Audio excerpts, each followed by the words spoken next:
Good evening. My plan for you tonight is to better understand what it means to master your craft.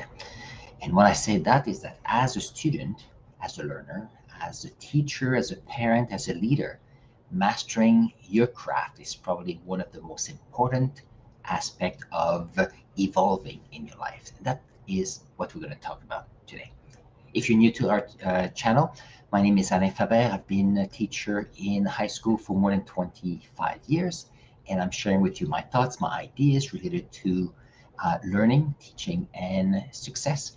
And I'm here to answer any questions you may have if you are watching this live session. Otherwise, I'm always happy to see your comments or your questions for the rerun. On this, let's see what we're going to do.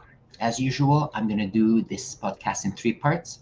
The first part is about learning, second about teaching, and the third one is about leadership. And we'll see how it goes from here. So my first part for tonight is how, as a learner, you need to master your craft. So what does it mean? I often tell my students how being a student so if you're in high school, you've been a student for 8, 9, 10 years, even more. So that means that you are a professional student. You've gone through a school system, you might be at home, homeschooling, and if you are working in an environment, you have gone through a lot of training over the year. So as a learner, what does it mean to say that you're mastering your craft? So what I will say is, as a learner, the whole idea is how are you making yourself available to learning? And I think that is one of the first steps. So I'm going to take notes here because I'm going to add all these points as we go along. So open to learning. Second is knowing how to learn. And then the other one is learning to apply in the future. There you go. These are great topics here. So what does it mean to be open to learning?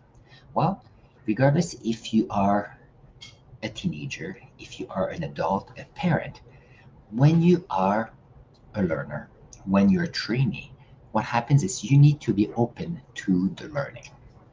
That means that you need to have your basic needs met. That means that you need to have proper sleep. You need to be able to have the food you need so that you feel that you're not hungry. And once you're not hungry and you're not tired, then the only thing is, are you in an environment that makes you feel that you're comfortable, you're safe to be able to absorb the information and also to share information. And all of this is about communication. Because if you want to be able to open up to the communication, so communication going in, which is an input, and then communication out when you are sharing ideas, which is output, you need to feel that you are respected as a person. And that if you make mistakes, well, it is a safe place for you to share the information. So if you're part of a trade, do you have apprenticeship, for example? So that means that you are going into a job site, you are trying something, and you're learning as you do. Does it mean you're going to be doing a perfect job all the time? Not at all. When you start, it's tricky, but the more you do it, the better you get. If you are, for example, a parent and you're learning to be a parent, every day is a new learning experience. But for that, you need to be open to the learning. That means that you need to be rested. You need to have all your body feeling comfortable, and then you feel safe to do what you need to do. So what does that mean for a teenager in high school, for example? That means that when you go to school, knowing that you're a professional learner, you need to put in place, you could say, the learning framework for you. So that means, what are the steps I need to be the best learner I can be? So for me, if I want to be, I'm going for training, I need to be well rested, because if I don't, I'm not well rested, and the training is in English, it's so much harder for me knowing that French is my first language. The next one is I always have a good breakfast, because then my body feels comfortable and then I can focus on the learning that needs to happen. So the same thing with students. If you have slept well and if you have breakfast, for example, the chances are that you'll be more ready for the learning. Now, being able to be ready for the learning, that means that you are open to the learning. But then you have to go to the second step, which is um, to know that how do you learn best? For me, when I go to training, I like to take notes because as I listen, as I see what's happening and I take notes, that's the best way for me to understand what needs to happen. Now, what is interesting is often when I come back home, do take time to rewrite my notes. So instead of being messy, then I rewrite them and then I add some pointers that I need to remember. By doing that, then it's the best way for me to remember. So as a student in high school, then you have to say, okay, I've been a student for 8, 9, or 10 years. What are the habits I have to make sure that I am open to learning? And then I know what it is about. I know what is good for me for learning. I know that when you go to a new training session, you're going to a new class, new teachers and professors have new ways sometimes to approach what they do. But as a professional learner, you also need to build the resources for what is best for you. How do you best take notes? How do you best learn? Some people nowadays, they often record their sessions if it is possible. But the whole thing here is what is the best way for you to organize the ideas, organize what's being taught, and also what are the ideas that need to be remembered. Because at the end of the day, what's the key thing of learning? The reason why you learn new things is to be able to look at the new information, compare it to what you already know, and then grow from there. So if you take, for example, a science class, when you're in grade 3, you're going to do small activities where you're going to see things happen. For example, uh, often we talk about the volcano with the baking soda and vinegar. But by the time you go to grade 9 and 10, you can do the same experiment. But then you have you're looking at the chemical reactions and what is happening there, a much deeper understanding of what's happening. So the whole idea here is being open to learning is important, but it's also important to say how do you learn best so that personally the knowledge is is becoming yours so that you can apply it later on. So in my science class, I often say that hands-on activities and labs are often the best way to learn because we do have lessons when we learn vocabulary and we learn how to do different things. But doing the hands-on often is the best way to see what is happening. Now, I know that for my grade 9 classes right now, when you do a lab, what happens is that the first time you do it, there's all kind of trial and errors, and often you say, well, you know what? I don't know what I'm supposed to learn. I don't know what I'm supposed to do. And that's great because you are learning. So we've been in this semester for the last 2 months.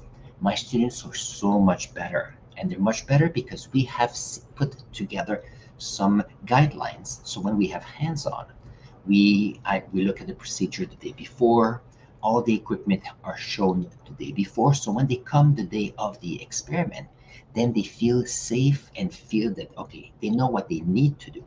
So that is it's not a part where they have questions. So that means they're not in survival mode at that time. Then when they do the lab, they say, okay, this is where I'm at. Let's see what I can learn from that experiment, and let's see how I can compare my new observation, my new learning with what I already know. And it's important. And that's why we have in school, for example, for learners, debate. You have two sides of an idea. Then you have to look at what are the points for the case, against the case, and then you can have a good debate on the topic. And the idea here is that you take the information, you compare it with what you know, and then you can move forward. So it's important to be open to learning because someone that is not open to learning or someone that don't have uh, a framework for learning for themselves, what happens is that they go to a class and then it's like surviving. They go there, they don't know what's going to happen. They don't know what needs to be done. They don't know how they will um, try to look and be aware of the new lessons in the material. They don't know how to make notes. So what happens is that it's trickier for them. There's so many points they have to deal with at the same time that learning often is the last step. So mastering your craft as a learner is quite important. And I think teachers sometimes we don't give tools for the students to be better, and that could be our fault that way. And speaking of teachers, that brings me to my second part of this podcast, which is about teaching and the whole idea that when you are a teacher and you're training, and you are teaching, or you are a trainer and you're training, the whole idea here is very similar to what I just mentioned, with the fact that you need to be open to the teaching, you need to know what you're teaching, and you need to be able to apply what you're teaching. So let's see what it means. As a teacher, you need, and a trainer indeed, and it could even be as a parent when you are there for your family. What happens is that you need to be in a situation where you are open to the fact that people around you may not know, and that there's a chance that you know more than your students, more than the trainees. So that's the first thing to keep in mind. Now, once you come to a situation where you have your class, you have your training room, you have to find ways to build a sense of community. Not so that we can become best friends, but the sense of community allows for communication, for people to know each other, and as well, so we can ask each other questions. Because when you can ask each other questions so that you can teach better, so together you grow as a group. So often within departments, people will chat often within schools, but too often we get busy and we don't always have the time to talk with each other, to sit down to discuss about pedagogy, to discuss about what a teacher has done, what worked, what did not work. And only by discussion we can make it work better. So I've been teaching for 25 years, and even right now, every week, often every day, I'm trying new lessons, new ways of doing things, new thoughts. Often it works beautifully, often it's terrible. But you know what? We're growing because as you get to a new class, a new training group, everybody is different. Not everybody is open to the to a teacher sharing. Not everybody is knows how to learn, and not everybody will know what to do with your learning. So in that case, you need to make sure that the room is available for them. So what does it mean to be open to teaching? So the whole idea here is often in a school, people may be specialized in a specific topic in high school, for example, and therefore they become specialized. That means that they know what they're teaching, and it goes into a pattern and it works well. There's some other teachers in lower grades, grades 7, 8, often elementary school. What happens is you have the same teacher teaching many different topics, in which case teachers need to be open to the fact that they have to learn so that they can teach to the students and their strengths and things that we still to learn. But for a teacher to be open to learning helps them to open up saying, okay, I have to learn more things so that I can be there for my learners. And that is quite important. So that's why so as I mentioned, this key part here is mastering your craft. So as a teacher, you can have like a wealth of options with respect to pedagogy. So regardless of what you teach, you can find a way to go at and teach the best way you can. So I was talking to somebody today, and the person was a science teacher, amazing. And I was talking to French teachers as well, amazing. But often they are teaching those subjects, and they're very, very good at what they do. And if you think of more or less what I do teach language, the French language indeed. I do teach science, and now I do let's see, communication technology. I've done history, I've done geography at the high school level. So in some ways, do I know everything about all those topics? But as I teach and I go along, I do a lot of reading, I do a lot of catching up, I do a lot of conversations, and I open up the floor in my classroom so we can have good discussions and learning from each other. But the only way I can do that is feel comfortable with the fact that, okay, there's a topic that needs to be and let's see if I can be there for learners so that I can help them be better. So I'm open for the teaching part. I'm also open to know to know about the topic enough. I have enough ideas and interest in a variety of topics to be all right. And the next one is to be able to learn how to apply what you teach. Often, when you're a teacher, you teach with your topic. Often, what is important for me anyway is to be able to apply what you learn in class and apply it to the real world. Apply it outside of your classroom setting. You can use it in at home for a career in the future. You are learning something so that you can become a more active participant in our society. But in order to be able to master your craft as a teacher, you need to feel comfortable for trying different things. So even if it's not working out all the time, you're learning and you're getting better and better at your craft. That's quite important. My third topic about leadership today is the whole idea is that as a leader, you want to master your craft. So as I started this YouTube channel, one of my first idea was to talk about leadership because I do like leadership, helping people to be the best person they can be so that they can have a fulfilling life.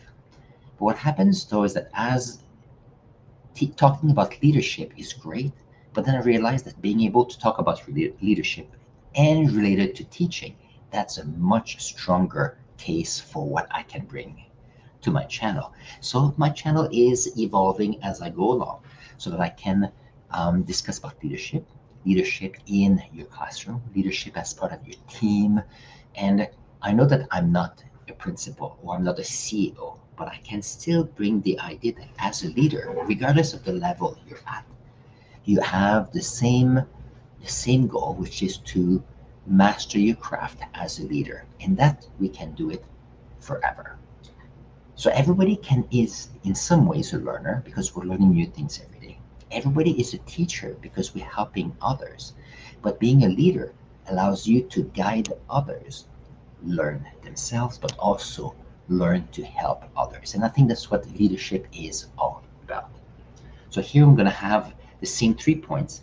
As a leader, you want to be open to learning and you want to be open to leading. You also want to know what does it mean to be a leader because there are different kinds of leadership. And the last one is leading so that you can get things done. So the application of the learning of the leaders. Oh, so many words today. So when you think of leadership, in order to be the best leader you can be, then again, you need to be in an environment where communication is present. Communication, not because you want to become best friends, but the idea here is that you become comfortable for the discussion, being able to discuss ideas, being able to share your thoughts, being able to debate ideas, share your successes, but also your challenges, so that as a leader, you can grow and help more and more people. And the whole idea here is if, as a leader, you feel that you're in a safe place, then you won't hide your challenges and just talk about your successes. But as a leader, you need to realize that you become a better leader. You become better in mastering your craft if you can appreciate both successes and challenges, because that's how you grow. So, what does it mean to be open to leadership? Often people like to, and I talked to a few students the other day, and they were telling me how they just love to be told what to do. I come to class, tell me what are the 3 things I need to do. I'm going to do those 3 things, and that's all I want to do, which is great. This is how they like to be in a classroom. However, there's some other people, what they do is that they just want to come in. They say, okay, what are the main ideas? What is the end goal? What is the outcome you're looking for? And then they want to feel that they're free to be able to experiment, to achieve the goal in their own way. And that's how the leaders need to be able to be comfortable enough to have mastered their craft of leadership, to know that some people need to be micromanaged. So they need to know what are the every steps they need to do. However, other people, what they want is to be able to be freer. They want a leader that respect the fact that as workers, as teachers, they have knowledge and they know what they can do and what needs to be done. And if there's any questions, they're not sure, well, they can always go and see you for some input. But the whole idea here is as a leader, you want to be there for people, guide them in their own ways so that they can become the best people they can be. So as a leader, your craft is to be able to allow, no, is to be able to guide others to become masters at their own craft. And that's quite important because a leader doesn't want to be so busy to use their craft for people around them because a leader cannot do all the work with the worker. The leader needs to be able to let go a little bit to give enough freedom for people to feel comfortable. And that's not easy. And that's why sometimes in elementary school, the routines are quite set up so people are aware of what to do. In high school, people have more freedom, so they have a better idea of what they can do. But sometimes people find it hard to make choices because sometimes you say, okay, well, if you're a parent, you will know that you may ask your kids, I have two options for dinner. We can have option A or B. And even that, it's hard for them to say, okay, to make a decision on one decision because making a decision implies consequences. But as a leader, as a parent, you want to be there to say, okay, you make a decision. What's the worst case that can happen? It's not the end of the world. You're making a decision and then we're working from there. And then once as a leader, you help people make small decisions, then they will be able and feel more confident to take bigger decisions and eventually being more independent. And that's, I think, the beauty of leadership. So this one. The next one is to know what is leadership. So here, if you want to become a leader, a parent, you cannot do it by yourself. That is true that your experience is a great way to learn. On the other hand, if you have a chance to talk to other leaders, other uh, other parents about what you're doing, about your successes and challenges, what happens is that you get to know more about the craft of leadership. And the craft of leadership is allowing you to be able to use to build on the vocabulary so you can express yourself as a leader so that people know what you are there for, that you're there for them and that you're there to support them. But for that, you need to be able to learn, you need to be able to get the vocabulary, and you need to be able to communicate that to your team. Because if you cannot do that, then sometimes you end up with leaders that they're more like dictators than actually leaders, in which case it makes it hard for some in some environments. So that's something to keep in mind. And the last point here about leadership is to lead so you can apply what you do. So in some ways, some people say, "Oh, I'm a leader." Okay, you're a leader of what? Okay, so if you're leader of a team or a family, what does it look like? What are the successes? What are the challenges? Because as a leader, you can only become better if you just be a leader. The same way, if you want to be the best learner you can be, you need to learn. If you want to become the best teacher or trainer, you need to teach and train. If you want to be the best leader, you need to lead. Is it an easy thing? Not at all. Can it be scary? It can be. On the other hand, the whole idea, if it's scary and you stay within your group, your ideas, then you would not be able to grow and go beyond and learn more. And there's nothing wrong with that. There's some leaders, they learn what they know, they learn what they learn, and then they apply what they know for their whole career. On the other hand, there's a lot of leaders that they learn from other leaders, and then they can become better. And these are all points that you need to look into. I have the book here. So some of the books I read, for example, are um, Evan Carmichael with his book Momentum, for example. The whole idea of reading a book, it allows you to say, okay, here's a leader. That leader has put into a book, it could be an audio book, their knowledge and understanding of leadership for the last 10 years. So what happens is that you can learn very quickly 5 or 10 years of experience from that leader. It doesn't mean that you will just say, this is in the book, this is exactly what I need to do. What you do is that you believe in yourself as a leader, as a teacher, and as a learner. And you need to be confident with who you are. And then you look at the new information and say, okay, what can I learn to become better? And that's how, if you are in a science class, you go from grade 10 to grade 11, you are looking at the new knowledge, compare it with what you know. You know there's learning that needs to happen, and that's how you grow as a learner in science. If you're a teacher and you are a trainer, then you look at what other teachers are doing, what are other trainers doing, and what happens is that you look at what is happening, you compare it with your own learning, and you say, okay, do I want to stay put because what I do is what's best for me, or is there an opportunity for me to take some things from other leaders, other teachers, and become an even better teacher and leader to move forward? Same thing with leadership. The whole idea here is you cannot say, well, I read a book and I'm going to do 100% of what's in the book, because doing that, you are not being yourself as a leader. You are just copying what another person is doing. Oh, that's a good point here. When you are learning something new, you don't want to say, well, I am copying another person. You don't want to do that. For an artist, when you learn to draw, you don't copy someone else's piece of art. What you do is you model. So as a learner, you want to model other learners. As a teacher, you want to model other teachers.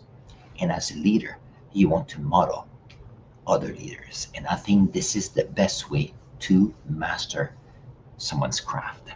So my question today, and you can put your comments in the comment section here, is what are you a master of? If you do not have any, if you feel you don't have any mastery in any field, what is one thing you'd like to master better? That is quite important. We have here prairie dogs. So Cindy, good evening. How are you doing today?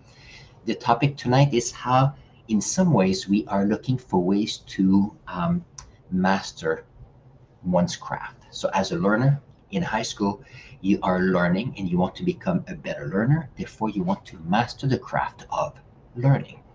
If you're a teacher or a parent, what you want to do, you want to learn more so you can master your craft of being a teacher or being a parent, and then you get better. So Cindy here, Prairie Dogs, if you have a chance, I think she has almost daily her own show, and she talks about all kind of topics, and she's amazing. The idea here is that the more she does it, she is improving her craft just by doing it, and taking action is quite amazing. And the other point is about leadership. The only way to become a better leader is to apply leadership skills. And therefore, the more you do it, the more you can master your craft. And not every aspect of life is allowing you to master your craft. Let's say I was talking to a phys ed teacher about how people in sports, just by doing what they love, just by playing their sport, they're getting better. So here they were talking about some golfers and also some basketball players.